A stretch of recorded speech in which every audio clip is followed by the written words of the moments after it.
முடியும் அப்படிங்கிற அவங்களோட டயட் விஷயங்கள், அதுல வந்து அதை ஃபாலோ பண்ற மக்களோட ஃபீட்பேக்ஸ் எக்ஸலண்ட் பேஜா இருக்கும். அந்த மாதிரி வந்து ரொம்ப ரொம்ப விஷயங்கள் வந்து பயன் தர்ற மாதிரி விஷயங்கள் அதுல இருக்கு.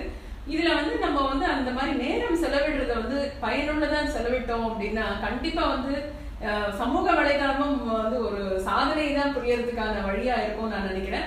இப்ப வந்து ஸ்டூடெண்ட்ஸ் பாத்தீங்க அப்படின்னா ஒரு டைம் பாஸ் கருவியா தான் வந்து ஃபேஸ்புக்கை பாக்குறாங்க. அதுல வந்து மெசேஜஸ் பண்ணும்போது, சேட் பண்ணும்போது யாரோ அவங்களுக்கு தெரியறது இல்லை அதோட பாதிப்புகள் என்ன அப்படின்னு சொல்லிட்டு அவங்க ஜஸ்ட் போவாங்க. அவங்க வந்து எந்த காலேஜ்ல படிக்கிறாங்க, என்ன படிக்கிறாங்கன்ற அவங்களோட அபவுட் டீடைல்ஸ் பாக்குறாங்க. அது உண்மையா இல்லையான்னு தெரியாம அவங்க கிட்ட நிறைய ஷேர் பண்றாங்க. அவங்களோட காலேஜ் டீடைல்ஸ் எல்லாம் தெரிஞ்சுக்கிட்டு இவங்க கேள்வி கேட்கும் போது கூட அப்படிதான் போல இருக்கு, நம்ம காலேஜ்ல தான் படிக்கிறாங்க போல இருக்கு, இப்படி எல்லாம் வந்து நிறைய மிஸ்லீட் ஆகிறதுக்கான வழி இருக்கு இதுல. இதே மாதிரி வந்து ஃபேஸ்புக்ல பாத்தீங்க அப்படின்னா ஷேரிங் வந்து நிறைய பேர் பண்ணுவாங்க. நீங்க போட்டதையே வந்து இவங்க ஷேர் பண்ணுவாங்க. ஷேர் பண்ணும்போது அது எந்தெந்த இடத்துக்குலாம் போறது அப்படிங்கிறது நமக்கு தெரியும். ஆனா இதையே டவுன்லோட் பண்ணி அவங்க திருப்பி போஸ்ட் பண்ணாங்க அப்படின்னா நமக்கு தெரியாது யார் யார் வந்து நம்ம போட்டோவை திருப்பி போஸ்ட் பண்ணிருக்காங்க, எந்த மாதிரியான பேஜஸ்ல வந்து போஸ்ட் பண்ணிருக்காங்க அப்படிங்கிறது நமக்கு தெரியாது. யாரோ எப்போவாரும் பார்த்துட்டு இது வந்து வரக்கூடியாத ஒரு பேஜ்ல வந்து உன்னோட போட்டோ வந்திருக்கு அப்படின்னு சொல்லும் போது நமக்கு வந்து பகீர்னு இருக்கும்.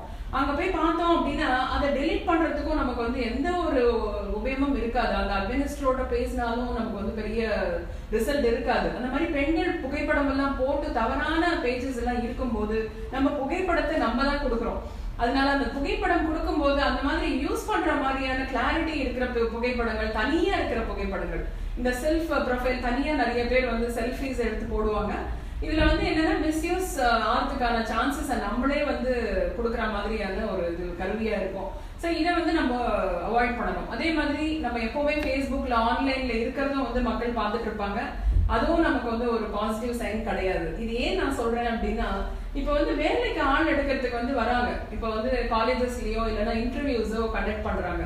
கண்டக்ட் பண்ணும்போது ஜென்ரலா என்ன பண்ணுவாங்க, நம்ம பயோடேட்டா பார்த்து அவங்க வந்து செலக்ட் பண்ணுவாங்க. ஆனா இப்ப பாத்தீங்கன்னா ரொம்ப சர்ப்ரைசிங்கா இருக்கும் உங்களுக்கு, ஃபேஸ்புக்ல தான் அவங்க வந்து சர்ச் பண்றாங்க. ஏன்னா அந்த பேர்ல ஃபேஸ்புக்ல தான் வந்து அவங்களோட ஆக்சுவல் ஆட்டிடியூட் என்ன, அவங்க மனசுல என்ன நினைக்கிறாங்க, எந்த மாதிரி விஷயங்களை பத்தி அவங்க எழுதுறாங்க, எதை லைக் பண்றாங்க, எதை ஷேர் பண்றாங்க, இவங்க பொலிட்டிக்கல் வியூஸ் என்ன இருக்கு, பர்சனலா என்ன நினைக்கிறாங்க, இவங்களை பத்தி நான் அபவுட்ல வந்து கேட்டிருப்பாங்க. Interested in men and women இருக்கும்.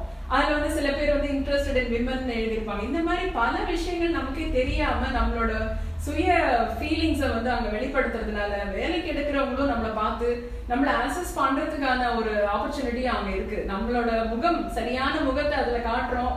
ஆனா அது எந்தெந்த மாதிரியான பாதிப்புகளை ஏற்படுத்தும் அப்படிங்கிறது தெரியாமையே நம்ம பண்றோம். ஸோ எது பண்ணினாலுமே கான்ஷியஸா இதனால என்ன பாதிப்புகள் இருக்கு, இதனால என்ன உபயோகம் இருக்கு, இது ரெண்டையும் யோசிச்சு பண்ணாலே எதுவுமே ஒரு நல்ல விஷயமா தான் இருக்கும். இதை பத்தின விவரங்களை இன்னும் வரும் பகுதியில நம்ம பார்க்கலாம்.